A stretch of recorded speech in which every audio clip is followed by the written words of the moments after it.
Hi everyone, welcome in CLAT Point and let's start today's the Hindu news discussion जो कि CLAT, ALET, DU, LLB, LLM, NLS, set and other law entrance test आप देंगे आप लोगों के लिए important हो सकता है। आज थोड़ा सा डिले हो गया सेशन में, थोड़ा सा कहीं स्टक था बट कोई बात नहीं, सेशन जरूरी है जो हम लेके आए हैं और बिल्कुल अच्छा प्रॉपर आज काफी कुछ सीखने के लिए है। आगे बढ़े उससे पहले आप लोग चाहें तो क्लैट पॉइंट आपको ऑफर करता है CLAT UG, CLAT PG, DU LLB, NLS एट, एलिट यूजी एंड पीजी के कोर्सेज। डिस्क्रिप्शन में हमारे ऐप का लिंक है, ऐप डाउनलोड करिए, डेमो क्लासेस देखिए। आप इनके 2023 के कोर्सेज हमारे चल रहे हैं, आप इनमें इनरोल कर सकते हैं। 2024 के कोर्सेज चल रहे हैं, आप उसमें हमारे साथ इनरोल कर सकते हैं। बात करते हैं आज के एडिटोरियल्स की, तो काफी अच्छे अच्छे एडिटोरियल्स आज आए हैं। दो आर्टिकल्स हम बहुत अच्छे से यहाँ पे देखने वाले हैं। एक तो रिगार्डिंग है क्राइम एंड कॉपीराइट इन्फ्रिजमेंट और दूसरा है डिकोडिंग चाइनाज ऑक्यूपेशन। इसके बाद एक आर्टिकल जो है वो टेक्स्ट वाले पेज पे आया है बैड बैंक से रिलेटेड, तो उनके बारे में जानेंगे। तो चलिए फिर शुरू करते हैं हमारे आज के सेशन को। सबसे पहले देखो एक आर्टिकल आया है क्राइम एंड कॉपीराइट इन्फ्रिजमेंट। देखो अभी हुआ क्या कि सुप्रीम कोर्ट का एक वर्डिक्ट आया है, knit pro international versus state of NCT. इसके अंदर सुप्रीम कोर्ट ने ये फाइंड किया है कि जो कॉपीराइट एक्ट ऑफ 1957 है ना, वो ये कहता है कि copyright infringement is a cognizable offence under the code of criminal procedure 1973। मतलब ये कहना है कि जो कॉपीराइट इन्फ्रिजमेंट है ना, इट्स एन कॉग्निजेबल ऑफेंस। अभी कॉग्निजेबल ऑफेंस क्या होता है ये अभी मैं आपको बताऊंगा। बेसिक चीज अभी आप समझो कि मसला सारा जो कंट्रोवर्सी का है ना कहाँ आया है। केस का नाम था knit pro international versus state of NCT. अब देखो मामला क्या होता है, देखो एक ऑफेंस होते हैं कॉग्निजेबल ऑफेंस, एक होते हैं non cognizable offence. Cognizable offence को अगर मैं बिल्कुल लेमैन लैंग्वेज में समझाऊं ना, तो ये होता है कि भैया हीनियस नेचर के जो क्राइम होते हैं ना वो कॉग्निजेबल ऑफेंस है, जैसे कि rape, murder. Non cognizable offence मतलब जो non serious type of offence हो, नॉन सीरियस नहीं बोलेंगे, non heinous type of offence हो, जैसे कि थेफ्ट हो गया या कुछ इस तरीके की चीजें जो हैं वो नॉन कॉग्निजेबल ऑफेंस में आ जाती हैं। कॉग्निजेबल ऑफेंस में पुलिस को आपको अरेस्ट करने के लिए वारंट की जरूरत नहीं होती है, वहीं नॉन कॉग्निजेबल ऑफेंस में आपको अरेस्ट करने के लिए मजिस्ट्रेट से वारंट लेना पड़ेगा, इंक्वायरी करने के लिए मजिस्ट्रेट से परमिशन लेनी पड़ेगी। लेकिन कॉग्निजेबल ऑफेंस के अंदर ये सब चीजें नहीं होती हैं। अब यहाँ पे जो राइटर हैं या फिर काफी सारे जो जानकार हैं वो ये कह रहे हैं कि देखो कॉपीराइट इन्फ्रिजमेंट ना कॉग्निजेबल ऑफेंस में डालना बहुत गलत है। क्यों गलत है, इसके पीछे देखिए एक लॉजिक उन्होंने दिया है, मैं लॉजिक आपके साथ रखता हूँ। एक बहुत ही छोटा सा एग्जांपल हम देते हैं। कोई एक कंपनी है जिसका नाम है पी सीरीज। क्या नाम है इस कंपनी का? P series. ये बहुत बड़ी बड़ी म्यूजिक इंडस्ट्री की बहुत बड़ी टाइकून है और ये बहुत बड़े बड़े गाने को जो है वो ओन करती है। किसी छोटे आर्टिस्ट ने एक गाना निकाला और कल को ये जो कंपनी है वो धमकाने लग जाए उसको कि यार तुम इस गाने को वापस लो वरना हम पुलिस में तुम्हें अंदर करवा देंगे। अगर ये नॉन कॉग्निजेबल ऑफेंस होता तो पुलिस को पहले मजिस्ट्रेट से परमिशन लेनी पड़ती, फिर वहां पे पता ये चलता, कोशिश होती, जांच होती कि भैया ये कॉपीराइट है भी कि नहीं है।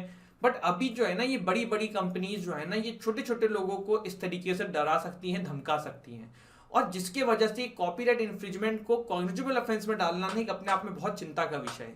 एक और इसके पीछे चिंता का विषय जो है ना वो ये है कि देखो कॉग्निजेबल ऑफेंस की कैटेगरी में इसको डालने का सबसे बड़ा एक समस्या का जो कारण है ना वो ये है कि copyright infringement is a very tricky process. बहुत बार जानकार लोग भी जांच करते हुए नहीं पहचान पाते कि हाँ कॉपीराइट हुआ है कि नहीं हुआ है। आप ये कैसे एक्सपेक्ट करते हैं कि एक एसएचओ, एसआई, दरोगा, हवलदार जो होते हैं थाने के अंदर वो इस बात को पता कर पाएंगे कॉपीराइट है कि नहीं है? कोई एफआईआर दर्ज कराने आएगा तो फिर वो क्या करेंगे, उनको तो भाई को समझ में ही नहीं आएगा। तो ये एक कुछ ऐसी क्रिटिसिज्म हो रहा है इस वर्डिक्ट का सुप्रीम कोर्ट का, और इस तरीके की गलती सुप्रीम कोर्ट से हुई ऐसा राइटर यहाँ पे बोल रहे हैं। देखो एक और चीज होती है, जो कॉग्निजेबल ऑफेंस होते हैं ना वो नॉन बेलेबल होते हैं। अब बेलेबल नॉन बेलेबल में अंतर ये नहीं होता है कि नॉन बेलेबल ऑफेंस में बेल नहीं मिलती है, लेकिन बेलेबल ऑफेंस के अंदर ना bail is a matter of right. आप थाने से, मजिस्ट्रेट से आप बेल ले सकते हो, लेकिन नॉन बेलेबल ऑफेंस के अंदर ना bail is not a matter of right. वो फिर मामला कोर्ट में जाएगा, कोर्ट विल डिसाइड कि आपको बेल मिलनी है कि नहीं मिलनी है, वरना बेल बॉन्ड पे नॉर्मल प्रोसेस में जो बेलेबल ऑफेंस होते हैं वहां पे आपको छोड़ दिया जाता है। तो ये सारी जो कहानी है वो यहाँ पे कही जा रही है। इसके अलावा देखो कॉपीराइट एक्ट का जो सेक्शन 52 है वो ये कहता है कि फेयर डीलिंग के लिए कॉपीराइट अलाउड है। अब फेयर डीलिंग क्या होती है, जैसे कि अभी रिसेंट एक एग्जांपल मैं आपके सामने थ्रो करता हूँ। अभी बीजेपी की एक मेंबर थी जिनका नाम था नुपुर शर्मा आई थिंक, उन्होंने कुछ कंट्रोवर्शियल बोल दिया था। अब मैं आपको वो वीडियो के से 5 सेकंड यहाँ पे दिखाऊं कि यार ऐसा ऐसा हुआ था, तो ये मैंने फेयर डीलिंग की है ना, मैंने उनका कोई कॉपी करने के लिए नहीं किया, मैंने आपको चीजें इन्फॉर्मेशन देने के लिए दी है। तो these things are allowed under section 52 of copyright act. But ये क्या पुलिस को समझ में आएगा कि कितना है कितना नहीं है? भाई उनको, और उनकी गलती भी नहीं है, उन्होंने इस विषय में पढ़ाई नहीं करी है। एज ए लॉ एस्पिरेंट आप लोग जब आईपीआर पढ़ेंगे या कॉपीराइट के लॉज पढ़ेंगे, आपको समझने में खुद कम से कम बहुत मेहनत लगेगी, बहुत ट्रिकी सब्जेक्ट है। तो आप कैसे एक्सपेक्ट करते हैं कि एक पुलिस जो है, जो नॉर्मल डिग्री लेके आए हुए हैं और जिन्होंने एक एग्जाम क्वालिफाई किया जिसमें मैथ्स, रीजनिंग और ये सब आती है, जीके, स्टैटिक जीके, वो इस चीज को समझेंगे? तो ये कुछ बड़े मसले हैं और जिसके वजह से अभी जो है इस वर्डिक्ट का क्रिटिसिज्म हो रहा है। अब देखो ये कॉपीराइट का जो ये लॉ है ना हमारे देश में आया कैसे। 1911 में there was an act from Britishers जिसका नाम था इंपीरियल कॉपीराइट एक्ट 1911, और उसमें जो है ना 1 साल की सजा के आसपास ही चीजें होती थी। बट आफ्टर द आजादी ना हमारे देश में जो हमारे कानून के जो विधाता थे या फिर जो हमारे कॉन्स्टिट्यूशन मेकर थे, वो जो एक्ट लाए ना उसमें इन्होंने पहले 1 साल की रखी थी, फिर धीरे धीरे 3 साल की कर दी। तो ये हमारी पार्लियामेंट के द्वारा किया गया है। अब इसमें रीलुक करने की जरूरत है क्योंकि अब तो कोर्ट ने भी इस तरीके का वर्डिक्ट दी थी है, जो कि एक चिंता का विषय है। इसके बाद देखो दूसरा आर्टिकल जो है ना वो आया है डिकोडिंग चाइनाज ऑक्यूपेशन। ठीक है, ये वाला जो आर्टिकल है ये डिस्कस करते हैं।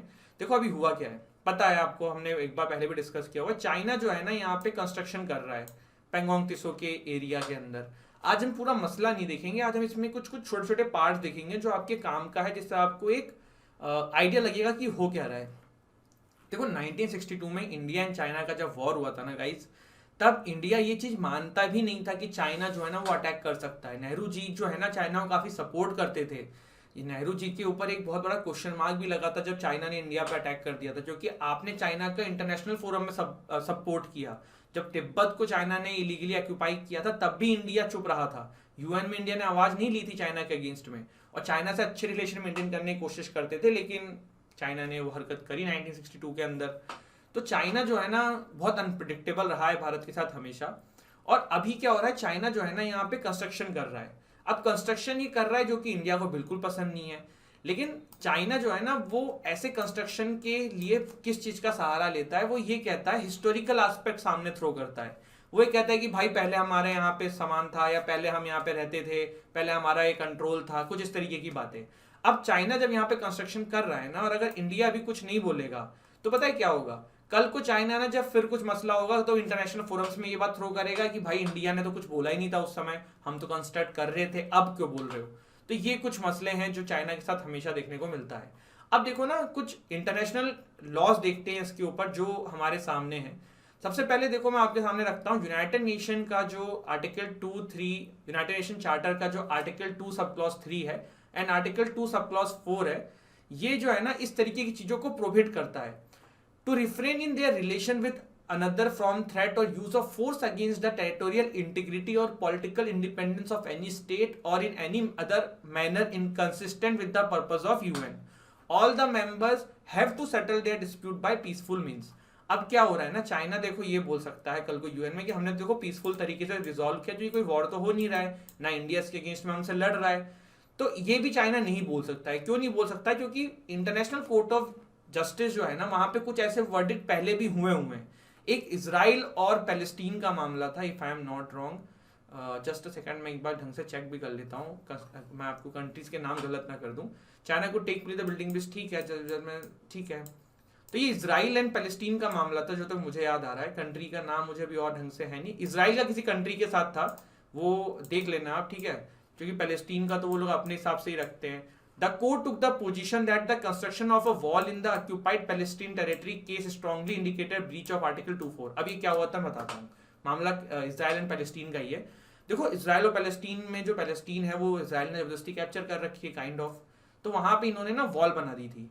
तो मामला जब कोर्ट में गया तो इजराइल ने ये कमेंट किया कि भैया हमने तो पीसफुल तरीके से किया, हम पे तो किसी ने उस समय कुछ कहा नहीं, तो अब ये हमारी हो गई। आपका यूएन का चार्टर ये कहता है। तब इंटरनेशनल कोर्ट ऑफ जस्टिस ने ये बोला भैया तुमने उसको उस समय इलीगली ऑक्यूपाई किया हुआ था, तो इसीलिए सामने वाला बंदा डोमिनेंस में चुप था। इसका मतलब ये नहीं कि पीसफुल तरीके से किया था। तो ये एक वर्डिक्ट था। इसके बाद निगरगुआ एंड कोस्टरिका में भी ये चीज देखने को मिली थी, और इसमें भी आईसीजे ने यही कहा था कि भैया आपने उनका जबरदस्ती कैप्चर किया हुआ था, इसीलिए वो सामने वाला बंदा कुछ बोला नहीं और आपने वहां पे कंस्ट्रक्शन कराया, तो ये इलीगल है, पीसफुल तरीके से नहीं हुआ है। तो ये कुछ चीजें हमने जो है इस वाले आर्टिकल के थ्रू जानी।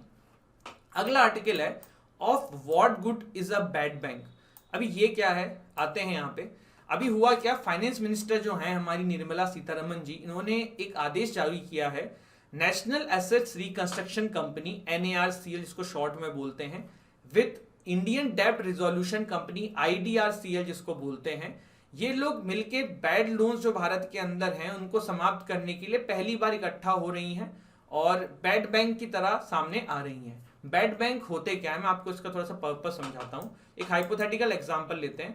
SBI है, SBI के पास ना 100 करोड़ का बैड लोन है। बैड लोन क्या होता है, मान लो भाई बहुत सारी बैंक जो है बहुत सारे लोगों को पैसा देती हैं, बहुत बार वो सामने वाला बंदा जो है पेमेंट करना बंद कर देता है, और ये जो बैंक होते हैं ना इनकी कमाई इन्हीं लोन से ही टिकी होती है, यही तो इनके एसेट्स होते हैं जिसपे वो इंटरेस्ट लेके पैसा कमाते हैं। तो ये जो आपका बैड बैंक है ना, उसका काम क्या होता है कि बैड बैंक जो है वो जाएगा SBI के पास, वो बोलेगा कि भाई तुम्हारे पास 100 करोड़ का बैड लोन है जो तुम्हारे को उससे कोई फायदा नहीं हो रहा है और ना तुम उसको वसूल पा रहे हो, तो तुम वो हमको दे दो, हम तुम्हें उसके बदले में 50 करोड़ रुपए दे देंगे। तो 100 करोड़ की जगह पे 50 करोड़ में सेटल करके बैड बैंक जो है वो 100 करोड़ की ओनरशिप ले लेता है, और ये 100 करोड़ जो है ना वो बैड बैंक फिर जाके बंदों से वसूलता है। अब इसके पीछे कारण क्या है, देखो जो बैंक होते हैं इनके पास इस तरीके की एक्सपर्टीज नहीं होती है कि भाई वसूली कर सके, इसकी एक्सपर्टीज जो है ना गवर्नमेंट के पास होती है, गवर्नमेंट के पास ज्यादा पावर होती है। तो मान लो बैड बैंक के पास कुछ ऐसे गुंडे, हाइपोथेटिकल एग्जांपल है, जो लोगों से जाके किसी भी तरीके से पैसा वसूल कर लेंगे, तो यही आपका मतलब होता है बैड बैंक का, और यही ऐसा करने की अभी कोशिश करी गई है। देखो यूनाइटेड स्टेट्स में ऐसा पास में किया जा चुका है, फॉरेन बहुत सारी कंट्रीज में ऐसा किया जा चुका है, जिसके वजह से वहां पे काफी सारा सुधार भी देखने को मिला है। लेकिन भारत के पूर्व RBI गवर्नर रघुराम राजन जो हैं, उन्होंने इस पूरे प्रोसेस को क्रिटिसाइज किया है। उन्होंने क्रिटिसाइज क्यों किया है कि देखो हो क्या रहा है ना, इससे क्या होगा कि जो ये बैंक है ना ये फिर और बहुत रेड टेपिज्म में चले जाएंगे, मक्कारी में चले जाएंगे और अच्छे से काम नहीं करेंगे, क्योंकि इनको लगेगा कि भैया बैड बैंक के थ्रू हम वापस से रिकवरी कर लेंगे, हमारा क्या जा रहा है, लेते रहो देते रहो फर्जी लोन, कोई देखना नहीं कुछ करना नहीं। तो ये जो है ना बैड बैंक का पूरा मसला है और इसका क्रिटिसिज्म भी हो रहा है और इस पे अब ये डिसीजन लिया गया है सरकार के द्वारा। Tamil Nadu top food safety index अभी रिलीज हुआ है, कल इंटरनेशनल फूड सेफ्टी डे भी था आई थिंक, है ना। तमिलनाडु, गुजरात, महाराष्ट्र टॉप 3 में है, वहीं यूनियन टेरिटरी में जम्मू एंड कश्मीर एंड दिल्ली जो है वो आपके फर्स्ट पे हैं। ठीक है, union territory Jammu and Kashmir, Delhi and Chandigarh secured the first, second and third rank. तो Jammu and Kashmir first, Delhi second, Chandigarh third in the ranking of food safety. The first state food safety index for the year 2018-19 was first ever World Food Safety Day on 7 जून 2019 में release किया गया था। तो ये भी बहुत पुराना नहीं है, ये 2018-19 से शुरू किया गया है, जिसके वजह से हम समझ पा रहे हैं। Government reaches out to all OIC members, क्या है पूरा मसला, नुपुर शर्मा जी ने स्टेटमेंट दी थी, उसके बाद OIC के मेंबर्स जो हैं वो कह रहे थे कि भारत जो है पब्लिकली अब जो है इसके लिए अपोलोजाइज करे। ऑल्दो हमारी सरकार ने समझदारी से तुरंत इस पर एक्शन लिया और नुपुर शर्मा को सस्पेंड किया, और उसके बाद जो है एक इंटरनेशनल लेवल पे ये बात सामने रखी कि भाई हमने हमारी पार्टी से उनको हटा दिया जिन्होंने इस तरीके की बातें बोली हैं। OIC क्या है, organisation of Islamic countries, Islamic जितनी भी कंट्रीज हैं वर्ल्ड के उनका ये ग्रुप है, 57 मेंबर्स हैं। यूनाइटेड नेशन के बाद सबसे बड़ी ये संस्थान है, जेदा सऊदी अरेबिया में इसका हेडक्वार्टर है। अभी क्या हुआ, भारतीय सरकार जो है वो इन तक पहुंची है, कैसे पहुंची है, वेंकैया नायडू जी दोहा में ही है और वहां पे इन्होंने मीट करी है अलग अलग लीडर से। तो ये हमारी कोशिश है और ये सामने आपकी चीजें हैं। तो ये था हमारा आज का सेशन, एक बार रिवाइज कर लेते हैं। Government reaches out to all OIC members, Tamil Nadu top food safety index, bad bank के बारे में हमने जाना, ICJ के जो जजमेंट्स आए हुए हैं, जो चाइना ऑक्यूपेशन कर रहा है भारत में उसके ऊपर जानने को देखा हमने। इसके बाद कॉपीराइट इन्फ्रिंजमेंट में जो हमारी सुप्रीम कोर्ट का एक वर्डिक्ट आया उसमें जो प्रॉब्लम्स दिख रही हैं वो हमने जाना, और ये था हमारा आज का सेशन। एंड आई होप आपको सेशन अच्छा लगा हो। हंसते रहिए, मुस्कुराते रहिए, पढ़ाई करते रहिए। मिलते हैं आप लोगों से कल सुबह हमारे हिंदू के सेशन में टाइम पे। जय हिंद, जय भारत।